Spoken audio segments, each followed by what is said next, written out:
welcome back to The Zak and Buzz Review. So, we have done a review on Godzilla Minus One. We have. It is March, and the new Godzilla movie has come out, which is called Godzilla X Kong: The New Empire. And we went to go and see it at the cinema. We did. What did we think? Wow! I tell you, it was great fun. This film delivered. You delivered. It is exactly what I wanted it to be. Yeah, I mean, I sat there and I thought, well, this is not going to be Godzilla Minus One. No, this is not going to have the drama. The drama, which we absolutely love. This is action-packed, good old-fashioned Godzilla versus other kaijus. Yeah. And for me, I was sitting there and I was thinking, do you know, it actually, unlike the original one with the Mutos, Godzilla 2014.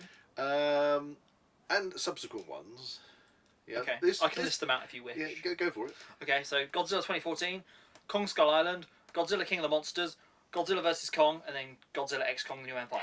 You get a roar for that. Anyway, I liked them all, but this one, for some reason, it just felt far more like a Toho Godzilla movie. Yeah. You know, with it's got completely over the top. Over the top. You don't have to try and explain away the things that are how things work in it, why things are there. It's got Mothra in it, and the Iwi and it is Iwi, isn't it? Iwi. The Iwi tribe, yeah. And I keep wanting to call them Eloy, but that's something completely different. I mean, it could be a reference. It could be a reference. But it also had kind of a feel with the fact that they were in Hollow Earth. And they had the tribe. It kind of had a feel like Journey to the Centre of the Earth again, or to the Earth's core. Well, let's say that where it started, it was King Kong being chased by these kind of like giant pig dog things. Rat pig dogs, yes. But then it kind of turned out that he wasn't being chased, he was capturing them to eat them, yes. And then you saw a little cameo from Titanus Doug, which was quite cute. Yes, in his cave, he's got his pet Doug. But in kind of activating one of these traps, it kind of opens a gateway to like a hollow Earth. What do they call it? The subterranean realm. Subterranean realm. Is it really subterranean? Because maybe we should come up with another name. Under Earth. Well, yeah, but I mean, considering there's like up and down in the Hollow Earth. In the Hollow Earth. But then there's like an up and down in the subterranean realm as well. So there you go. Well, whatever wherever it was, the things that were in there had been trapped in there. Yes. Because Godzilla had trapped them centuries before, which we find out. Of years which we find out later on. Meanwhile, Godzilla has already stated that Kong is trying to make his home in the. If he stays down there and I stay up here, everything's fine. Meanwhile, Godzilla is basically tromping around a place. He's in Rome, powering up. He destroys this kind of crab monster. That's. I think that's Cilia. I think that's the name. You see, Cilia. Yeah, you see the kind of crustacean crab creature thing in King of the Monsters. Yes, you do. And I believe it is supposed to be the same one. And he basically trounces it within a couple of seconds. He's obviously, because there's this transmission. There's this transmission that we don't know where it's coming from, and further in the movie, it's worked out that it's kind of like a distress signal. But as well as it being a distress signal, it's obviously Godzilla is picking up on this and thinking, right, I know what's coming. He seems to be the only one who knows what's coming. Yeah. Without actually being told.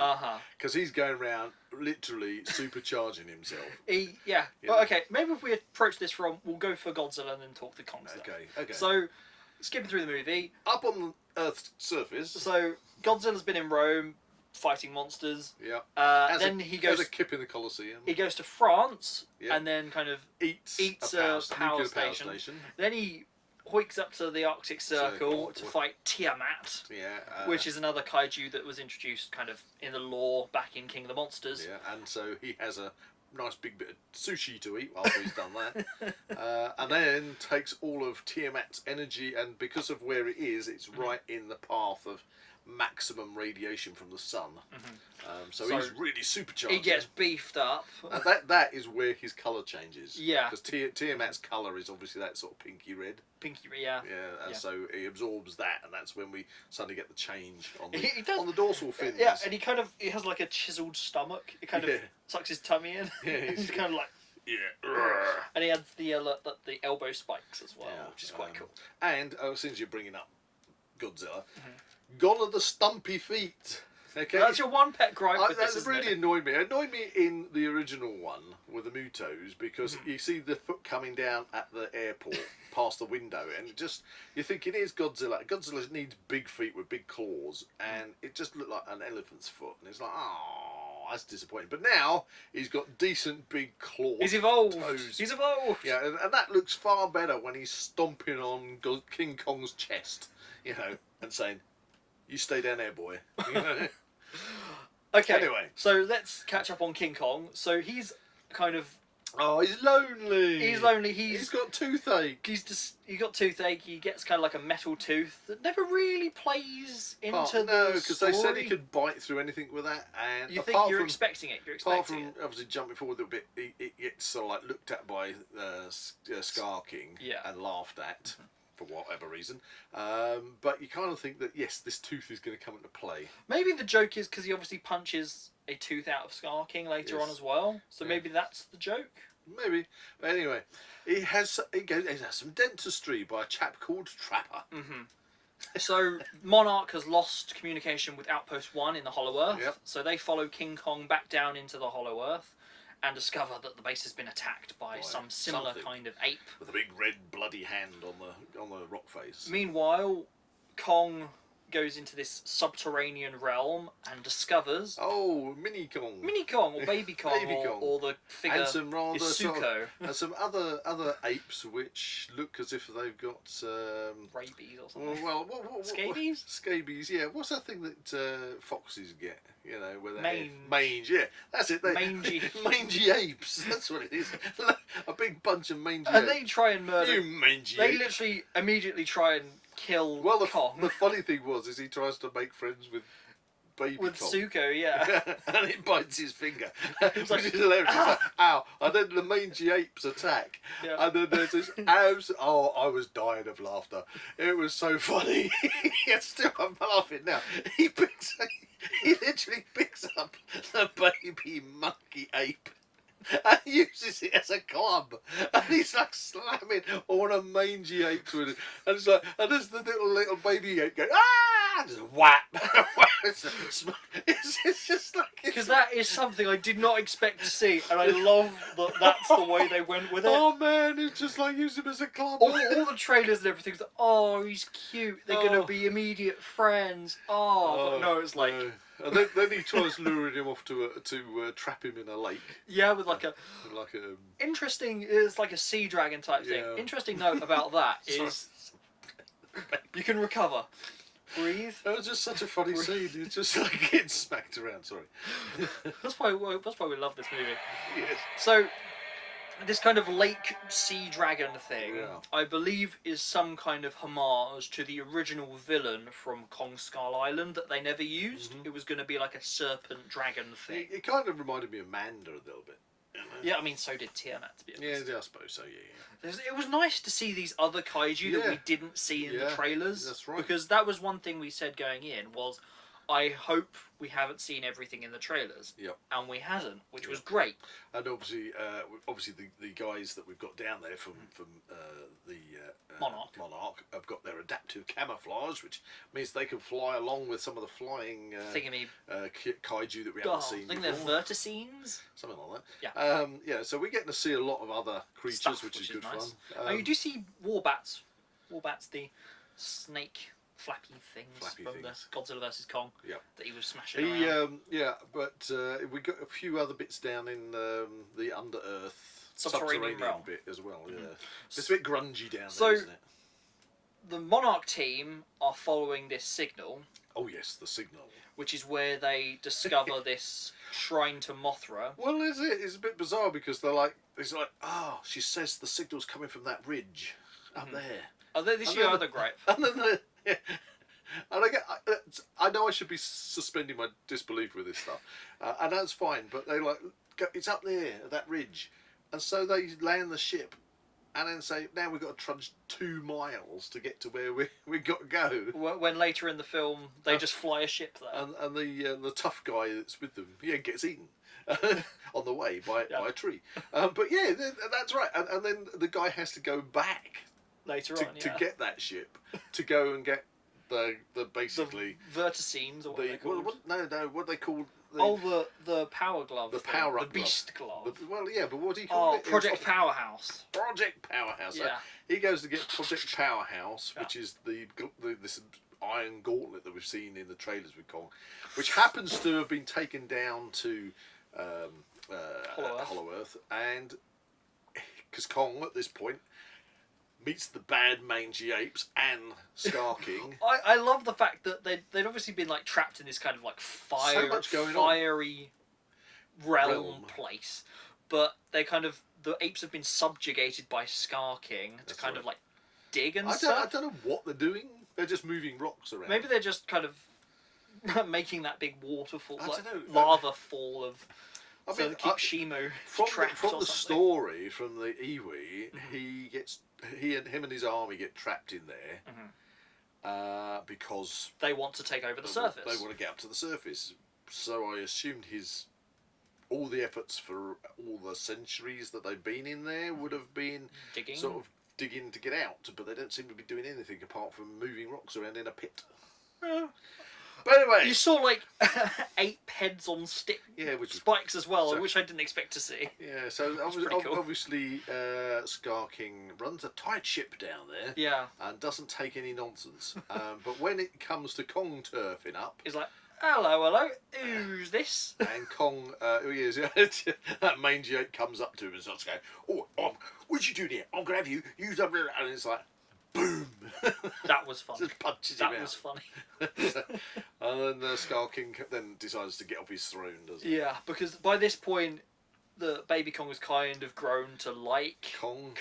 Yeah, Kong's because he's giving nice. him some sushi to eat. And especially like after like protecting him against Scar King and things, this is like, okay, maybe this is a better guy. But it's time for Scar King to say, right, we've got to deal with this guy. Yeah. Time to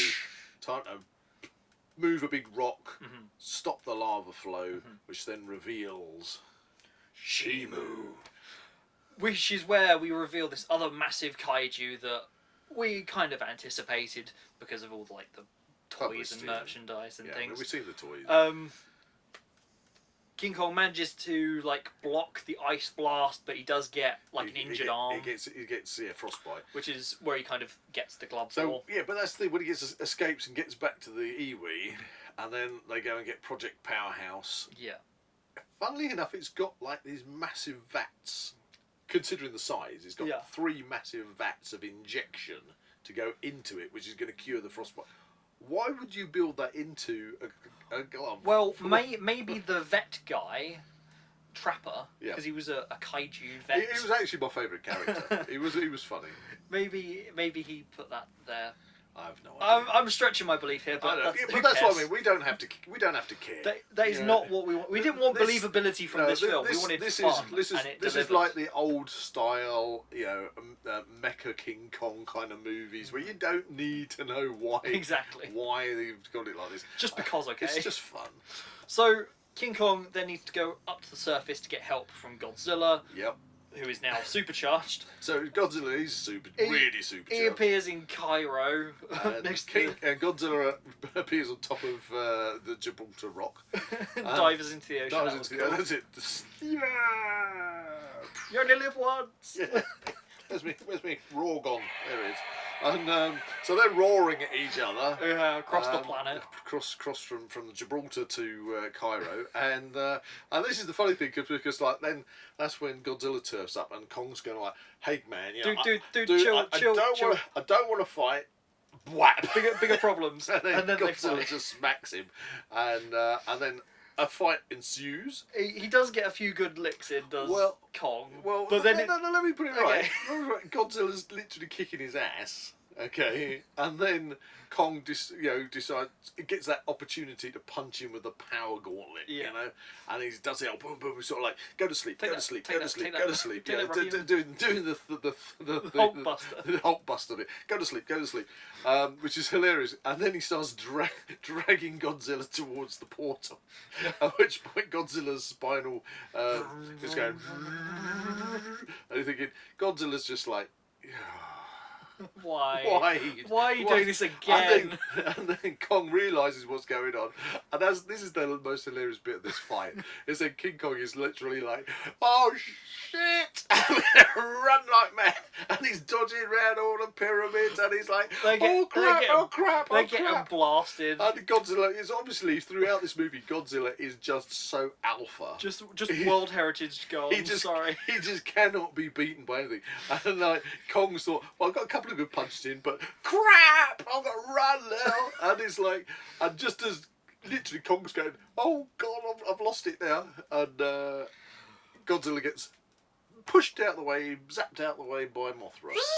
And Mothra started, don't do that. Because that was the Iwi prophecy that the kind of orphan from Skull Island was going to come down and reawaken Mothra, which subsequently did, which was Jaya. But then Mothra comes and says, oh man, guys, stop fighting, we've got bigger fish to fry. Yeah, come on, we need to go down to Hollow Earth, where the bad mangy apes are attacking. We've got to team up, which is, I assume, a very good homage to Ghidorah the Three-Headed Monster, the 1964 film, where Mothra essentially turns up between Godzilla and Rodan and says, guys, please, just stop.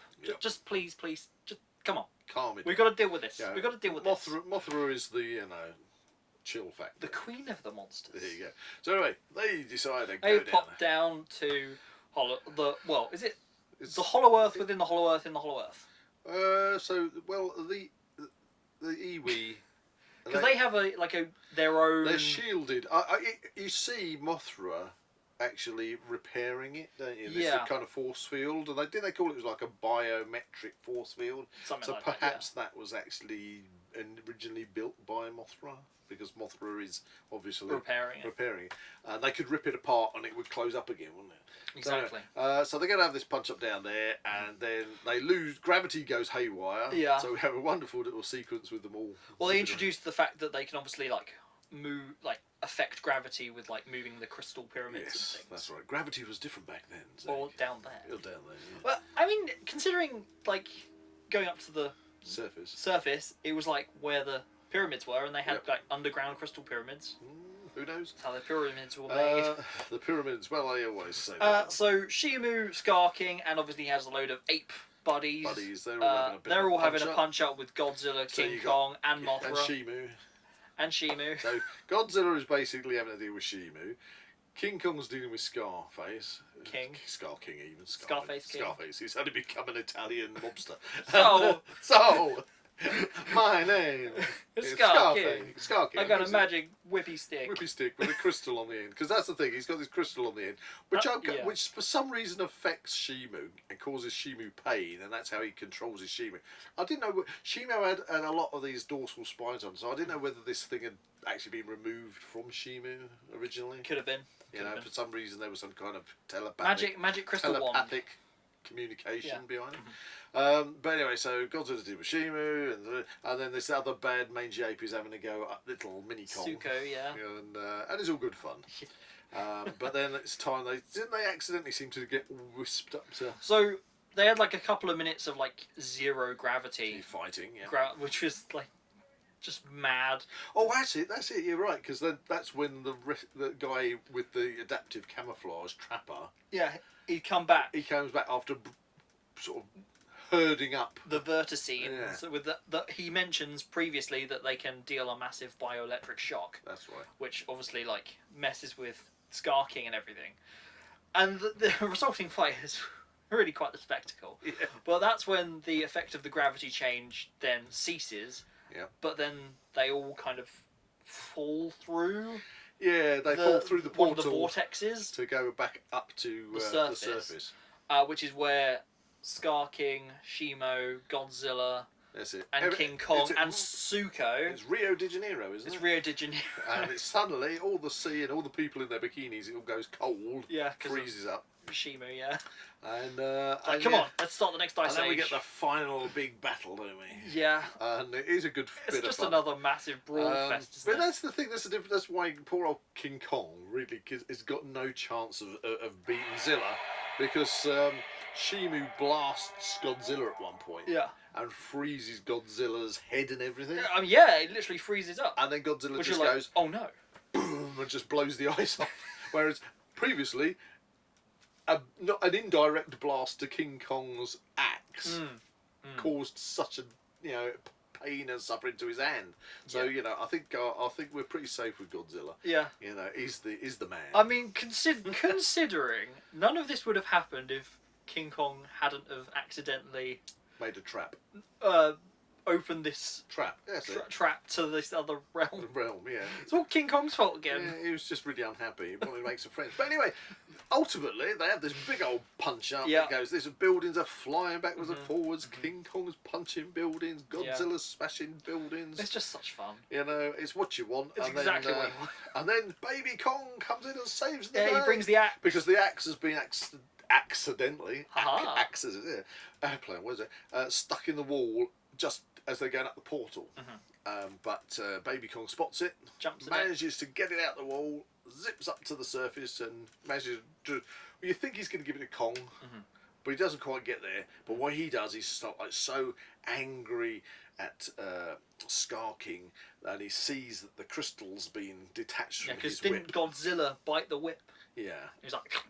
And so in comes Baby Kong and boom, breaks the crystal, and suddenly Shimu is free of control.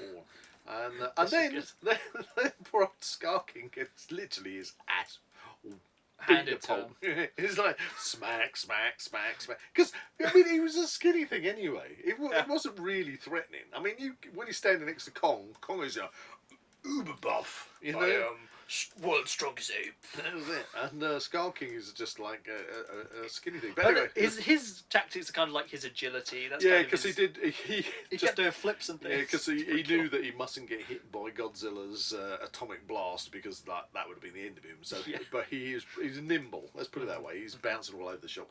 Yeah. But eventually he gets grabbed. Yeah. And he gets blasted by Shimu. Well, King Kong punches him or something, then Godzilla whacks him with his tail, and then Shimu blasts him whilst King Kong's holding onto his neck. Got him like this, It's and he's frozen solid, and then you see one of his eyes wiggling around whilst being frozen. And he just slams on the ground. And he's just absolutely. That's it. Goodbye, Scar King. So then Godzilla goes back to Rome just to sit in the Colosseum. Back to the Colosseum because he makes a nice bed. He likes that now, apparently.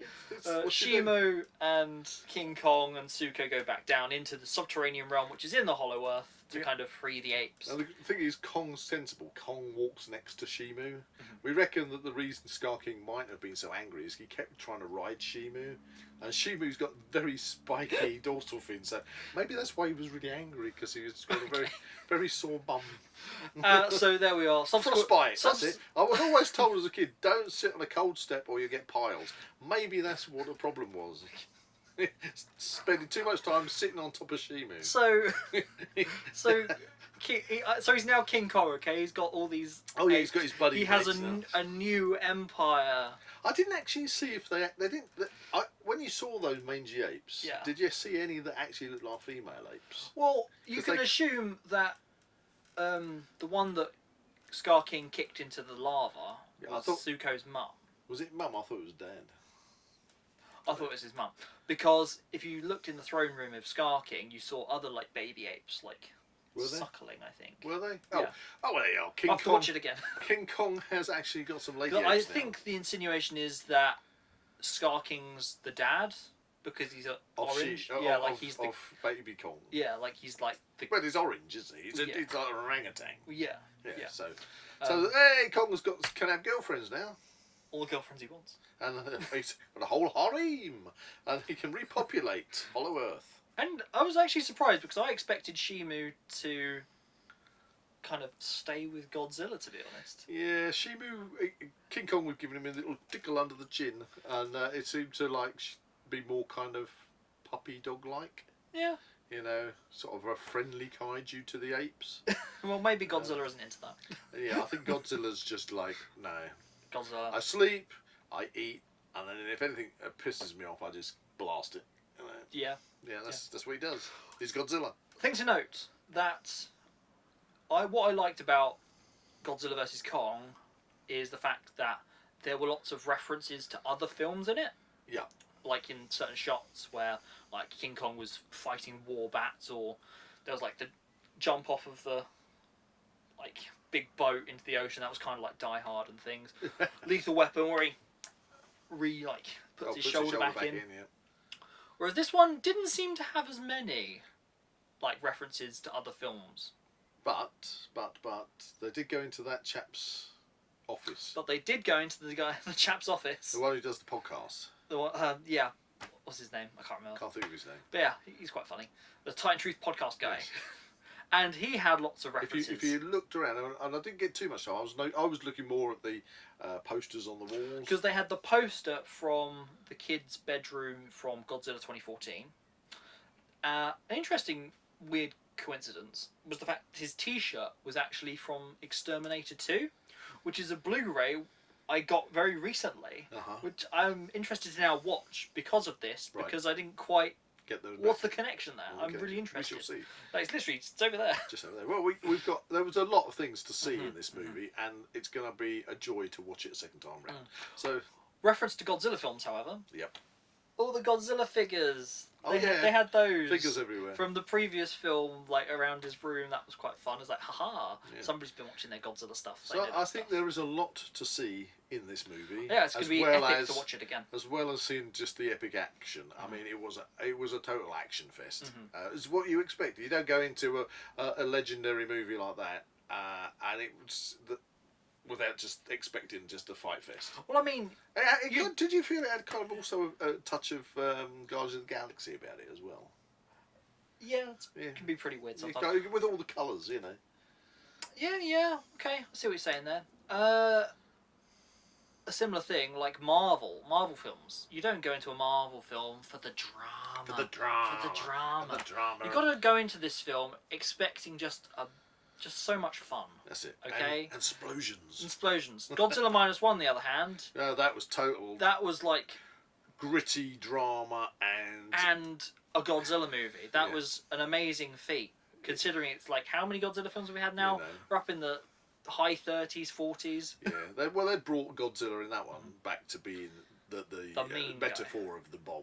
Yeah. You know, but it was all about the guy. Well, that's just proof that Godzilla is like the perfect tool to kind of be whatever, really. Yeah. He can be the hero, he can be the villain, he can be the unlikely villain, the antagonist. Yeah, but subsequently, we like to review the movies like you like to see the reviews, which we are avid movie goers. We are Godzilla fans. And we're not... paid movie critics who have their little columns in the newspaper or whatever. Explain everything away as just being like, it's just explosions. Everything has to be artistic. It has to have deeper meaning to it. Or it's just a picture of a table. I mean, come on. No, we like it for what it is. It's fun. It's great. Monster Mash. Whether you do or don't like Godzilla and Kong, I think anybody would go to this and enjoy it. Have some fun. So go to the cinema and check it out, especially because they were handing out free posters. Look at that! I was not expecting that. I thought it was going to be like for the 4DX or maybe like just the IMAX. Yeah, that's a nice little poster. I like it. I'm gonna have to frame it and put it on the wall. Stick it on the wall somewhere. Yeah. Anyway, so there you go. That is Godzilla X Kong: The New Empire. I hope they do more. They've got more. I mean, we saw on the Monarch, what do you call it, sort of like radar chart, other blips for other kaiju. So there's plenty they can do. Exactly. We haven't seen all the threats in Hollow Earth. Well, exactly. Yet. They said they'd explored 5% of the Hollow Earth. So there you go. We got lots to go yet. Ooh, yeah. Bring on the Godzilla stuff. And Kong, because why not? Yeah. There we go. If you enjoyed this review, please like and subscribe to this channel and comment below any suggestions of further reviews you'd like to see. Yeah. Go for it, Godzilla. Disco bit of rap in there. See you in the next one.